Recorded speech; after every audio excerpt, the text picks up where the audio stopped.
Good morning. It's Thursday, June 6th. Thanks so much for joining us for this edition of Up to the Minute. I'm Sade Campbell. I serve as the Strategic Enrollment Communications and Social Media Manager here at the Houston Community College. Pleased to be joined by my co-host, Ms. Linda Davis, who serves as HCC Northeast College's Operations Office Manager. Good morning, Linda. Top of the morning to you, Sade. Happy Thursday. So good to see you. That's how I know I'm one day away from the end of the week. Yes. And you see me in a new location. I wonder where I am today. I don't know. They should drop it in the chat, you know. I am HCC actually on location live at North Forest campus, where we've been talking about the Ableton Live studio programs that we're offering this summer. And so I figured what better place to be today than on location here at the North Forest campus. Yes, that's an awesome program. I know. I don't know if it's a part of our announcements today, but we've certainly been pushing it. So for those who may have missed the last announcements, need to catch up on some shows, how can they find Up to the Minute? You can find us. We're live on Houston Community College's District Facebook page, not HCC. We're also on YouTube as well as LinkedIn, X, and on HCCTV at noon, 5 and 10, Monday through Friday. All right. Well, today we have HCC Geology's program discussing an important subject, which is environmental justice. Joining us to talk about it today is Karen Yip, who is the Geology Program Coordinator for HCC's Department of Natural Sciences. Welcome to the show, Karen. Hi, thank you for having me. A topic I am very interested in. You and Linda are going to have a real interesting conversation in just a second. But first, we'll welcome in an HCC faculty member who is also among the leadership of the oldest Juneteenth celebration in the state of Texas. Welcome into the show, Ms. Etta Smith, who is the HCC Business Technology faculty member and the chair of the Missouri City Juneteenth celebration. Welcome to the show, Ms. Etta. Good morning. We see you. We're ready for your energy, but we can't hear you. So I need you to hit that mute button for me. Good morning. Good morning. For inviting me. Oh, so happy to have you. I'm from Missouri City, affectionately known as Mo City, and very deeply entrenched into a lot of Juneteenth celebrations across the city. But Missouri City is really special in how they have integrated and what's the word? Just codified commemorating Juneteenth into the city, as deep as into city council. So I know we're going to get into that today. Last month, HCC Southwest College President and Workforce Vice Chancellor, Dr. Madeline Barillo Hopkins, spoke about the Missouri City Juneteenth Workforce Symposium and Job Fair.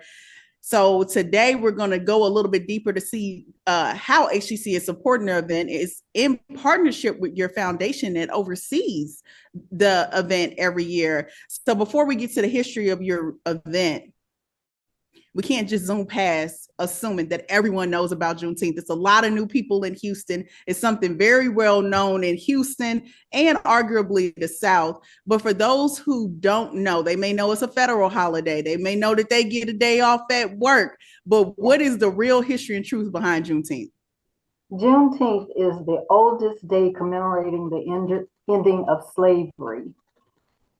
It's particular to Texas, because, well, it's a long story, but in 1865, General Gordon Granger landed at Galveston, bringing the proclamation.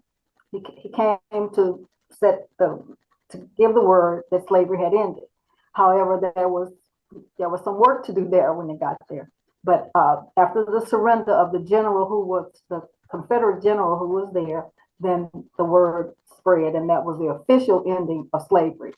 He landed on June 19th in 1863. Juneteenth is a merge of the words June and 19th, and it's been merged to Juneteenth, right? In 2007, I believe it was, Representative Al, I should never. Yeah, I got you. I got you. Representative Al Edwards. It was a little earlier than that, but he's from Houston. Yes, and from he Houston. passed away. He did. But he fought tirelessly to make Juneteenth a holiday in the state of Texas. And that was sometime before the Missouri City Juneteenth became came into existence. So what happened was Don Smith, the late Don Smith, who was a council person for the city of Missouri City, noticed that there was a void of any type of cultural events for African Americans in the city of Missouri City. So he then initiated the Missouri City Juneteenth celebration in conjunction with support from the city of Missouri City and sponsors, corporate sponsors and local sponsors. He began the Juneteenth celebration in 2001. It has gone on every year since then. The Missouri City Juneteenth celebration is the oldest organized in probably in Fort Bend County. Of course, Juneteenth has been celebrated since a couple of days after Juneteenth. Yeah. So, yeah, absolutely. So yeah, absolutely. And I just, we have people hopping in different parts of the show. This, is so important for us to not lose the commemoration into the celebration, right? So you talked a lot about General Granger and General Order 3 when he landed in Galveston in 1865, 2 years after the Emancipation Proclamation. That was after 400 years of chattel slavery, that it was official that enslaved African Americans were now free. And of course, like you said, in Galveston, for sure, it was Jubilee. That was the first celebration. A mile up the street here, Emancipation Park from HCC District, John Jack Yates, and 8 other, I believe it was 4 or 8. Don't give me on the number. It was $800 that they purchased that land to be the official celebration of Juneteenth. So like I said, Houston, Missouri City, the greater Houston area has such deep roots. And you shared just how long it's been in Missouri City with former Missouri City Council member Don Smith codifying it into the budget for the city of Missouri City to have this celebration. Actually, for the first 17 years, the city of Missouri City contribution was in-kind services like police, security, roads. So the Missouri City Juneteenth Celebration Foundation was not funded until 2 years ago. Oh, well, there you have it. Yeah, so it was totally like in-house funding, from sponsors, of course, major sponsors and supporters in the city and around. Yeah, so now that was 21 years before the official holiday was made. So there was a lot of foresight in having the celebration for Missouri City be developed for the people of Missouri City, to maintain the history, to give our people an opportunity to have positive attention brought to the African American community. That was one of the missions. We also, the Missouri City Juneteenth Foundation also grants scholarships, and to date they've granted over $250,000 in scholarships to deserving high school and college students in Fort Bend County. And this next week we'll begin the celebration events for 2024. That's phenomenal. Yeah. And and before we get into the program, and I don't want to miss how involved HCC has been over the years. I know you're a faculty member, but I believe we've been a sponsor for some years too. What's that history there? I think we may have lost your audio.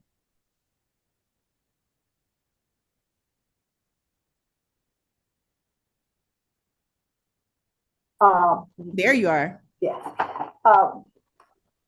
Houston Community College has been a sponsor for a while. But I should point out that Don Smith, who was the founder of Missouri City Juneteenth celebration, also was a council member, and he was instrumental in having HCC move from its Siena location in Missouri City to the main street for Texas Parkway.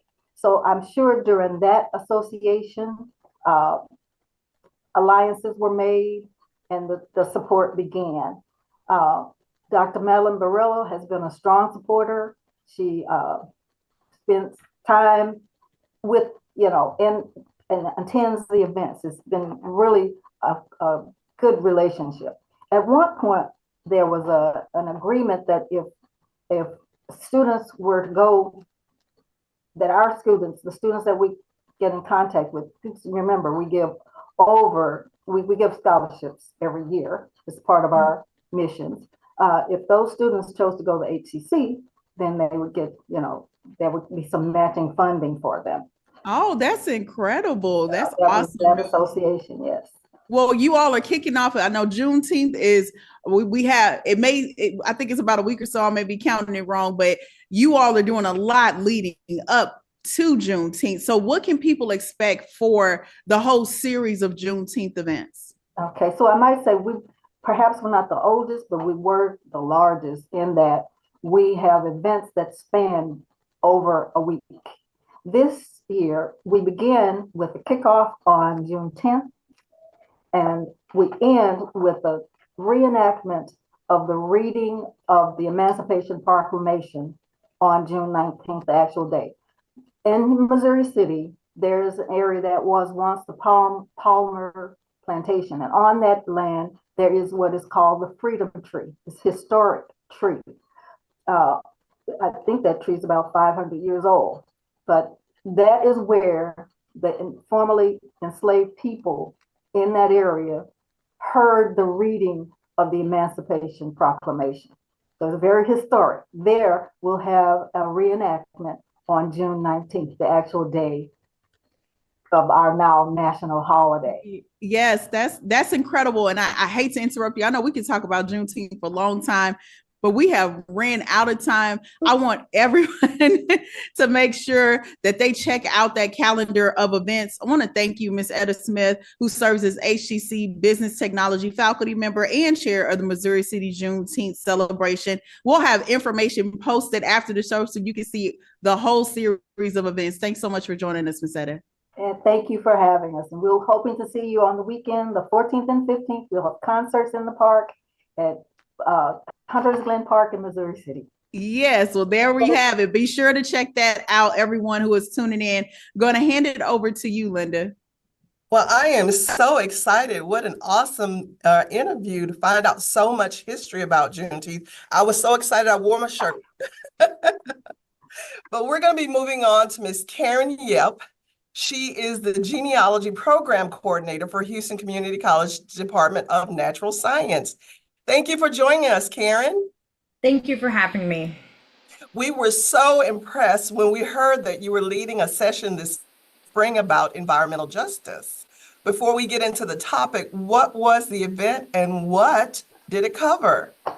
The session that I led was at our faculty conference that was in the spring. It's a conference led by faculty for faculty, and the session was on including environmental justice topics in courses at HCC. And the really great thing is this topic that we'll talk more about is really pertinent to lots of fields. I presented some materials that faculty could use to cover issues in environmental justice. We had an art instructor and an anthropology instructor and one of our librarians present resources that are available through HCC's library. And it went really well. We would love to do more presentations. Awesome. Now, for those of us that aren't really clear, what exactly is environmental justice? If you could give us a Cliff Note version. Sure. Environmental justice kind of evolved out of the civil rights movement in the kind of middle of the century. And then, so in the late 60s and early 70s, there were a number of protests when groups of people, especially people of color, their communities were being impacted by decisions of where landfills were going to go. That was a big case here in the Houston area. The location of a landfill, the community didn't want it there. It was going to more negatively impact communities that were of Black communities, and they were of low income. They didn't have as much sort of social power to be able to speak against it. But they did raise a lawsuit. They didn't win, but it kind of kicked off a number of other instances where the civil rights, health rights, of thinking about what groups of people are more negatively impacted by natural disasters, are human things like chemical plants, pollution, water, like water quality, things like that. Wow, that is very interesting to know. So what opportunities do students have to study environmental science at HCC? I hear there's a new lab class. So our geology program is where students can find environmental science. It is one of our most enrolled, which the section is the class that we have the most sections of every semester.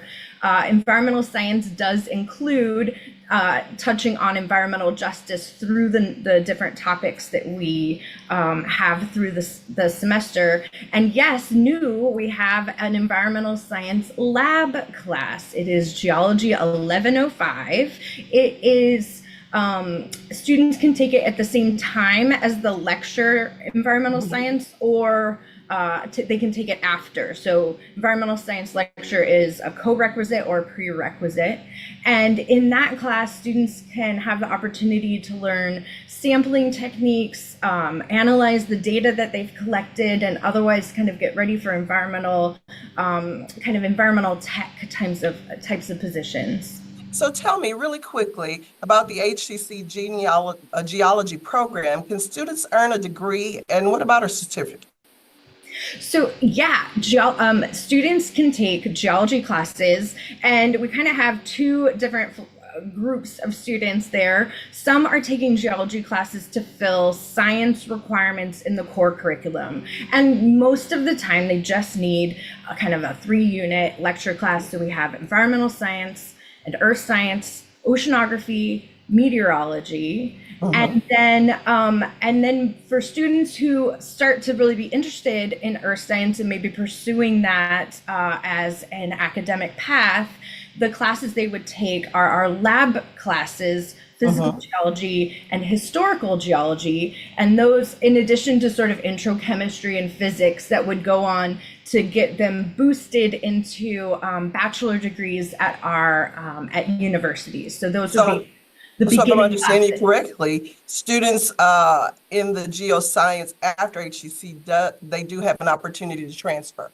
Definitely. Those are very needed career paths, academic paths. We have a big workforce that, as many other sciences, sort of do have the aging out concept of the sort of older population retiring and needing more geoscientists to take those positions, especially when thinking about the fact we're going to have new technologies of alternative energy and needing batteries. All of those activities need minerals in order to have solar panels and batteries and all of that. That's going to kind of power our future.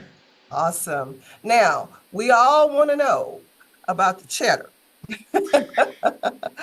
What kind of income can our students hope to make in this field? So if students kind of stop at the community college level, there aren't that many positions, but a lot of companies do have geotech positions that would be in the kind of $50,000 range for salary. Most of the time, geoscience positions are going to require a bachelor degree or a master's degree. And there, when looking at kind of the oil and gas and industry and energy industry, those salaries are well into the 6 digits for those kinds of geology positions.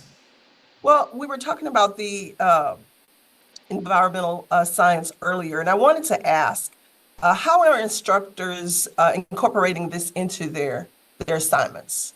So one of the things that was really fun to learn with the other faculty that participated in the faculty conference there is just thinking about all the ways that what is around us impacts us as people and communities. So the art instructor had students go into areas of the community where there were abandoned lots that maybe had been industrial, had something else, and think about the neighborhoods that were nearby and re-envision kind of in a totally open, no check way. What would you do for this space that would make it valuable and useful for the community? Because right now it's sort of a blight on the community, if you will, with weeds or whatnot.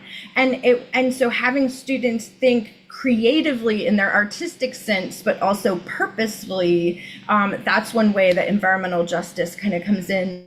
In anthropology, the discussions get more into really thinking about the groups of people like the Native Americans and thinking about how pipelines have been proposed crossing the land and the hazards that would bring those specific communities that wouldn't impact people outside the reservations, for example.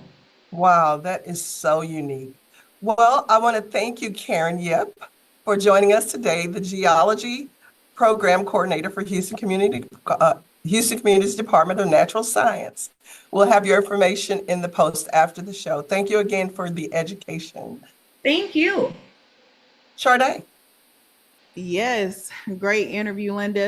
Environmental justice, I think, is something that people don't realize really is a civil rights issue. Like they don't realize in the communities that are affected the most, when you ask them what is affecting them the most, that usually doesn't come up. You don't have the language to know that's what's happening. So it's really important. And and anybody who's interested in it, not knowing that maybe geology is that career pathway, definitely check out the geology program at HCC. So great interview. You're muted, Miss Linda. I'm sort of, the mute button is prospering against us today. Absolutely. I learned a great deal today, more than I ever thought that was out there. It's a great program for our students. Yeah, absolutely. Well, we're going to wrap out with some announcements. First up, a graduation update. The wait is over.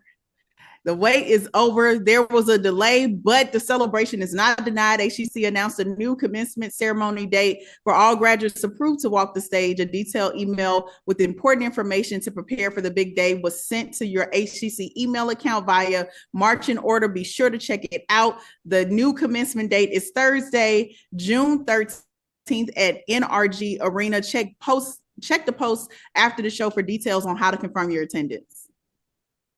All right. And I want to thank our Dean and COE of Media and Visual and Performing Arts, Ms. Colleen Raleigh, for allowing me to co-host live here today at the North Forest campus, which will be hosting the Ableton Live workshops here this summer. So all of this beautiful equipment is yours to take advantage of this summer.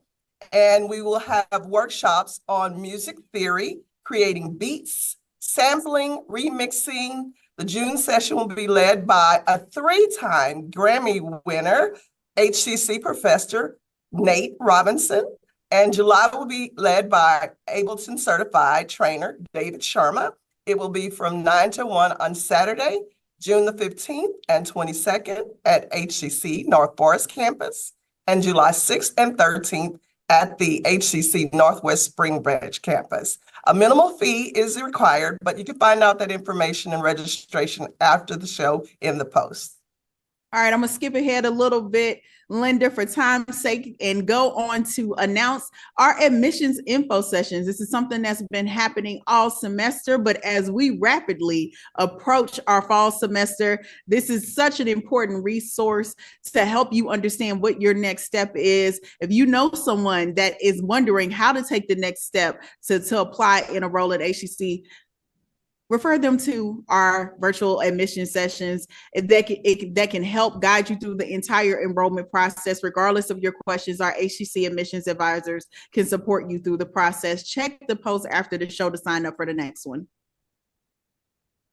Women Who Rock, United Way offering childcare scholarships.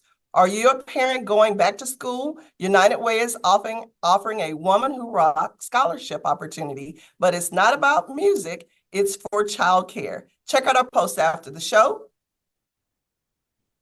All right, awesome. All right, fall registration is open, as I shared during our virtual information sessions, and our later start summer sessions are open as well. Like all of HCC's summer and fall courses, you have the option to personalize how to learn, whether online or on campus. To learn more about HCC programs, start dates, and options to cover costs, be sure to visit hccs.edu/apply. All right, well, coming up for Film Friday, we will welcome back a former HCC student who is now a filmmaker in her own right.